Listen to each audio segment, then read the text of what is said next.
Hi everybody, Dave Sullivan here for the Credit Guide TV with a special guest, Michael.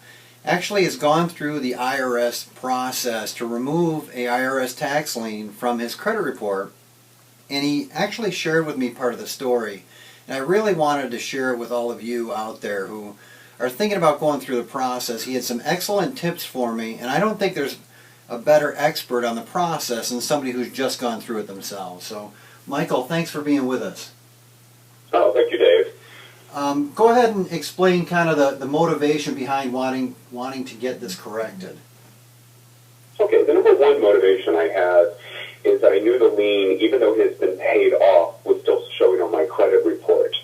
As many people are right now, I've been out job hunting, and a lot of companies in general will pull your credit report. And I wanted this removed from my credit report so they don't see it. Even though it's been paid, it's still, I think it was a bad thing to have there. I mean, it was something that happened in the past, and I feel it was time to get it removed. And somebody had told me in passing that it might be possible to remove it, and I started searching on the web and found your website and was quite excited when I saw that this can be done. Excellent. Yeah, I mean, you wouldn't want to start off an interview trying to have to explain, a past IRS tax lien. Certainly, that's the right motivation. I would agree with you. And this program really is unique in that it allows you to remove it completely from your credit report. That's true. Yeah. And it was much simpler than I expected to. Excellent. So why don't you go ahead and describe what that process was like for you? Well, the first step, after I found out what form I needed from your video, was that I needed the lien number or the paperwork, and I couldn't find it. I thought I had it somewhere, but was without finding it. Then I saw your video about going to the tax office, and I think that's everyone's worst nightmare. I'm in a large city and was, figured that would be an all-day process.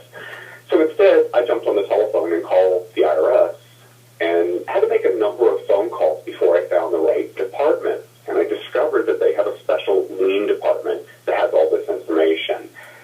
And they were so helpful and so friendly. I told them what I was doing, told them what I was looking for. They actually did not have my information in their current system because I had paid off the lien 3 years ago. But the gentleman I spoke with was nice enough to go to another department, research it, and gave me the number I needed for the form. They also gave me tips on how to complete the form. One of his biggest things, he said, was make it short and sweet. Just give the facts. Right. Don't enclose an extra letter. Don't enclose extra information. Just, this is what we can do. This is what you want done. So to fill out the form, the box says something about, I can't remember the box name, about it's to the best interest of the taxpayer and yes. the IRS to have this removed. Exactly. Just check that box off. Yeah.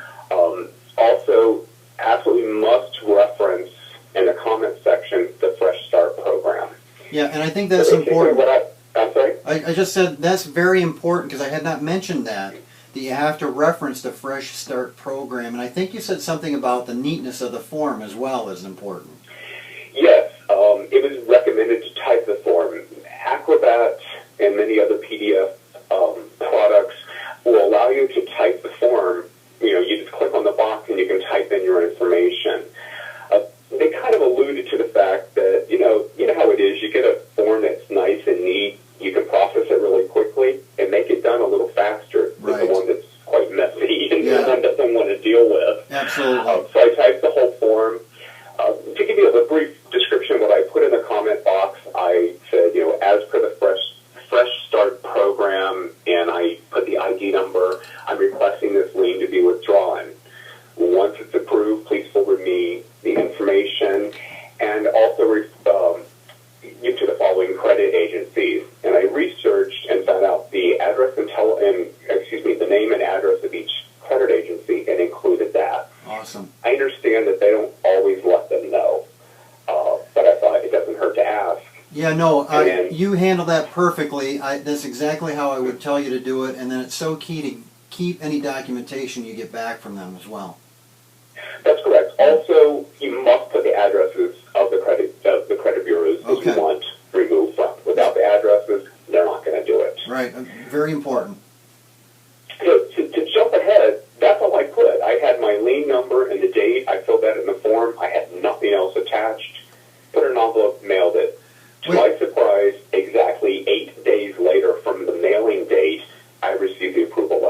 8 days, that's incredible.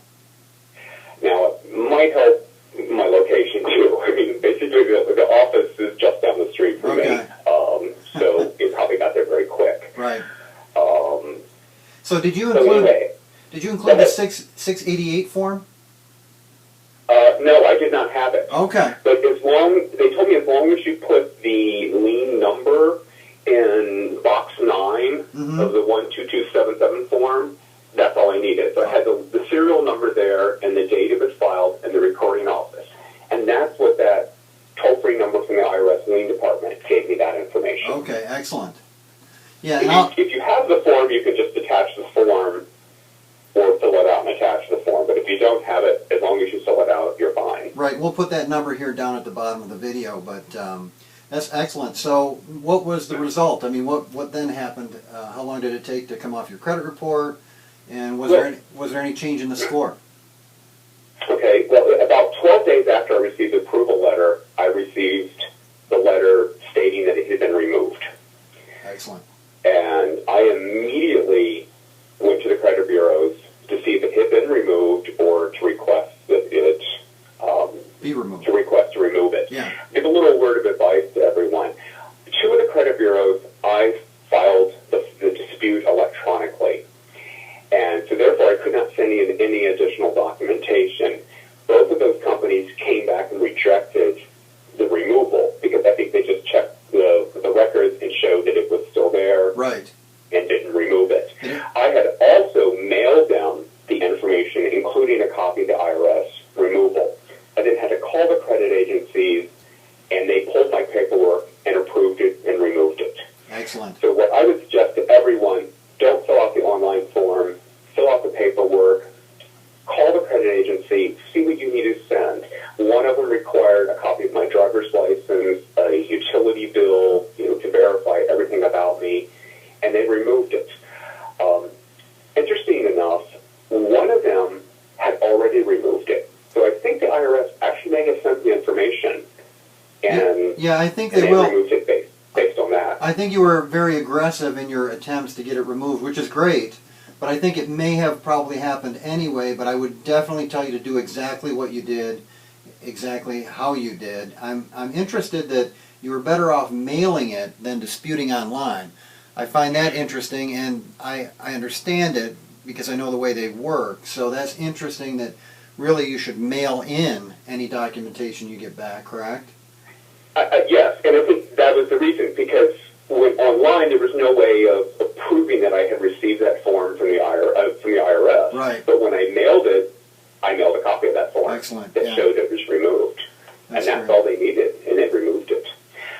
So interesting enough, it was a total, I believe, of 31 days from the date I first mailed the form to the IRS until I had to remove all my credit reports. Wow, that's amazing, and that's as quick as I've ever heard it happen. That's how it's supposed to work, but rarely does it actually work that way. So congratulations, you did a great job.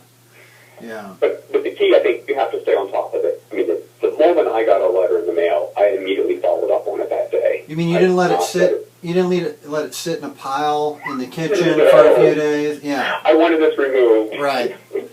Yeah, that's awesome. So tell me, now I think you said it didn't really have much of an impact on the score, though. No. Okay. I pulled I forget how we reference them, the fake scores. Mm-hmm. Mine did not change at all. I'm not sure why, except for the fact that it was a few years old and it was paid off. Yes, exactly. So that's what I'm assuming. It did not affect the score. But the nice thing is if you pull my credit report now, that IRS lien, even paid, there's no reference to it at all. At all, right, which is very unique. This is a very unique program that allows you to pull it completely off the report, not showing paid, removed completely like it was never there.